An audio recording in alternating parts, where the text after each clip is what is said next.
Martin Luther King, el líder del movimiento sobre los derechos civiles, que fue asesinado por salir a saludar a sus fieles seguidores.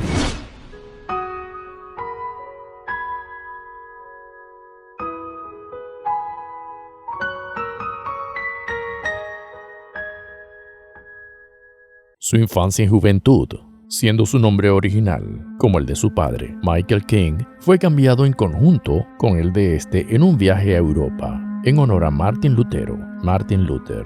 Cuando era niño creció experimentando una sociedad completamente racista. Los padres de sus dos amigos blancos les manifestaron que no estaban autorizados a jugar con él. En la presentación de la película Lo que el viento se llevó, participó en el coro de su iglesia en Atlanta. Ingresó directamente al Morehouse College al aprobar el 8º grado, con 15 años de edad. Este era una universidad exclusivamente para jóvenes negros, graduándose en sociología para luego matricularse en Chester, Pensilvania, en el Crosser Technological Seminary, obteniendo el grado de licenciado en teología, e inmediatamente comienza a realizar un doctorado en la Universidad de Boston, estudiando teología sistemática, donde se convirtió en doctor en filosofía. Contrajo matrimonio y tuvo 4 hijos con Coretta Scott King. Además, se dedicó a la iglesia en conjunto con su padre, quien siempre fue pastor, convirtiéndose también en uno y formando parte de la Convención Bautista Nacional Progresista. Iniciando sus luchas.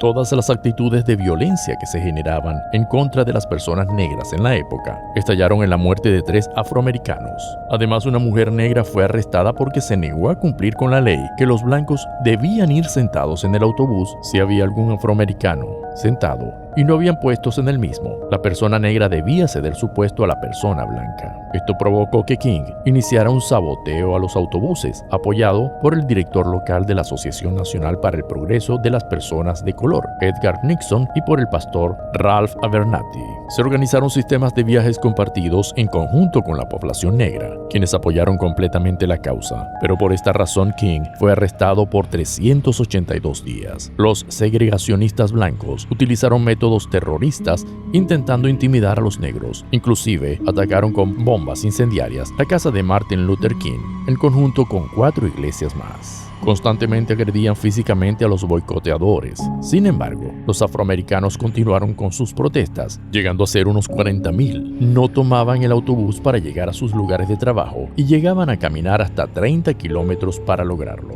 Todo esto siguió ocurriendo hasta que la Corte Suprema de los Estados Unidos declaró que era ilegal la segregación en los lugares públicos, incluyendo restaurantes, escuelas y autobuses. Para participar en las protestas no violentas del movimiento de los derechos civiles, se creó la Conferencia Sur de Liderazgo Cristiano, siendo un grupo pacifista al cual King presidió de por vida. Siempre estuvo adherido a la no violencia, a pesar que fomentaba la desobediencia civil. Seguía los consejos de Bayard Rustin, militante de los derechos civiles, y el método utilizado por Gandhi con éxito.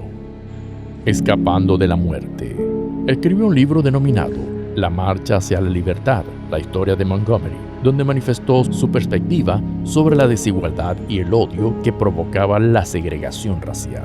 En una oportunidad, King se encontraba en una tienda de Harlem firmando ejemplares de su libro, pero una mujer negra lo acusó de liderar un movimiento comunista y lo apuñaló con un cortapapeles rozándole la aorta, escapando por poco de la muerte. A la mujer la juzgaron como una desequilibrada, y King la perdonó, denunciando que en la sociedad estadounidense existía una gran ola de violencia. ¿Crees que habían otros intereses ocultos para propiciar la muerte de Martin Luther King? Cuéntanos lo que piensas en los comentarios. Bajo vigilancia por todo lo que hizo. Martin Luther King quiso describir desde su punto de vista cómo sería una estructura óptima de la sociedad en el ámbito económico, político y social con un libro llamado La medida de un hombre. Con todo lo que había luchado por 6 años, el FBI decidió vigilar a King, alegando que por lo general en este tipo de movimientos que promovían los derechos civiles se infiltraban comunistas. Como no determinaron alguna prueba que esto fuese así, la agencia se valió de pequeños detalles que habían registrado a lo largo de su lucha. Cobertura mediática. Martin Luther King pudo prever claramente que, organizando protestas no violentas en el sur contra todo un sistema de segregación, atraería una atención mediática cubriéndolas en su totalidad e impulsando el derecho a votar de los afroamericanos y la igualdad de condiciones, ya que los medios de comunicación, en especial la televisión, mostraban las humillaciones y privaciones que día a día sufrían los negros, aunado al acoso, la violencia y la violación de los derechos civiles por parte de quienes defendían el racismo, por lo que el movimiento se ganó entonces la simpatía de la opinión pública, convirtiéndose en el más importante tema político que hubo en los años 60 en los Estados Unidos. King aprovechó toda esta tensión y siguió luchando por los derechos básicos del hombre, con los principios de manifestaciones no violentas en lugares estratégicos, lo que lograban semejantes confrontaciones con los segregacionistas, defendiendo que los hombres y mujeres de color pudiesen votar, que no hubiese segregación y que tuviesen el mismo derecho a trabajar que los demás, logrando así que todos estos derechos se sancionaran como leyes, apoyando las manifestaciones pacíficas generadas en otras ciudades. Tuvo que intervenir en varias localidades para avanzar en los movimientos que se generaron en ellas, donde los apoyó y en ocasiones fue detenido. Sin embargo, con el apoyo del gobierno y otros contactos, lo liberaban, pero se quedaban en dichas ciudades hasta conseguir lo que se estaban proponiendo, librando poco a poco a la población afroamericana de la segregación, demostrando la desesperación de la población afroamericana por todo lo que debía afrontar. Entre esas ciudades se encuentran Albany, Birmingham, hecho que influyó en el éxito de la futura marcha de Washington, donde accedió a bajar el tono de su discurso, pero sin dejar de exigir la igualdad de los derechos a las personas de color. Realizaron además la marcha de Selma a Montgomery, que impulsó la aprobación de los derechos al voto de los afroamericanos sin ninguna condición. Igualmente tuvo su participación activa en Chicago, donde inició con la educación de los suburbios de Chicago, mostrando su empatía y apoyo a los pobres. También estuvo en contra de la guerra que estableció Estados Unidos contra Vietnam y toda la política implementada en dicha guerra, cuestionando también la represión de los Estados Unidos contra los pueblos descalzos y descamisados de América Latina en lugar de apoyarlos. Además, cuestionó nuestra alianza con los terratenientes de América Latina y se preguntó por qué los Estados Unidos reprimían en lugar de apoyar las revoluciones de los pueblos descalzos y descamisados del tercer mundo. Aparentemente, en lo ideológico, de manera privada apoyaba al socialismo democrático, que no lo manifestaba públicamente para no ser tildado de comunista por sus enemigos políticos, cosa que además no apoyaba por la interpretación materialista de la historia, el cual niega la religión, el relativismo étnico y el totalitarismo político. Sin embargo, también estuvo en contra del capitalismo tradicional. Luther King estuvo en todo el país organizando un ejército multirracial de los pobres que marchó a Washington, logrando con él que el Congreso declarara y firmara los derechos humanos del pobre. Decía que la misma reconstrucción de la sociedad era el verdadero problema que había que resolver. Logros obtenidos. Contribuyó a la aprobación de las leyes federales históricas sobre derechos civiles y derecho al voto, que prohibían la segregación racial y daban derecho a los estadounidenses que habían sido excluidos de las urnas mediante la intimidación y las leyes estatales y locales discriminatorias.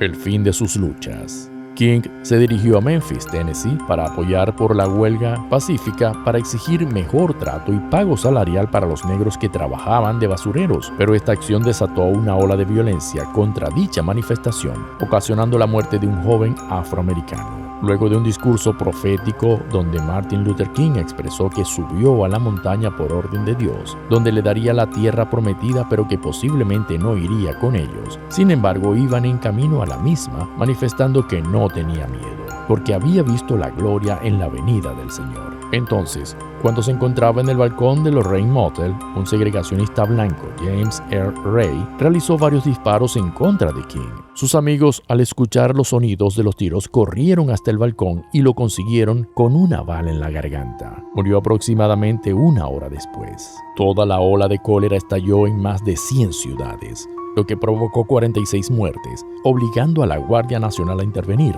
Luego de 5 días, el presidente decretó un día de luto nacional en honor a Martin Luther King. siendo el primer afroamericano al que le realizaban dicho decreto. Sus funerales estuvieron llenos de personas. Se calculan que fueron unas 300,000 personas, entre las cuales se encontraban el vicepresidente Hubert Humphrey, ya que el presidente Johnson no se conseguía en el país.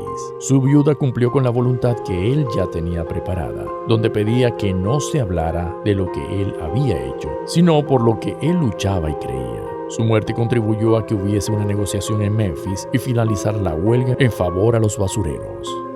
Atrapando al asesino.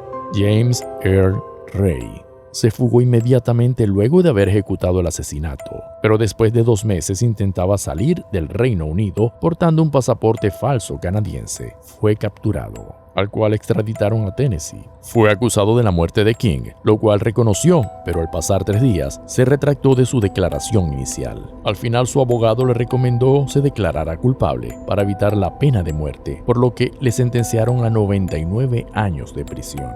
Comenta qué historia te gustaría ver en el canal y suscríbete para no perderte ningún relato de terror. Te dejo aquí otro video de los estranguladores de la colina, los asesinos que sembraron el caos por asesinar a decenas de personas, y tú podrías haber sido una de ellas.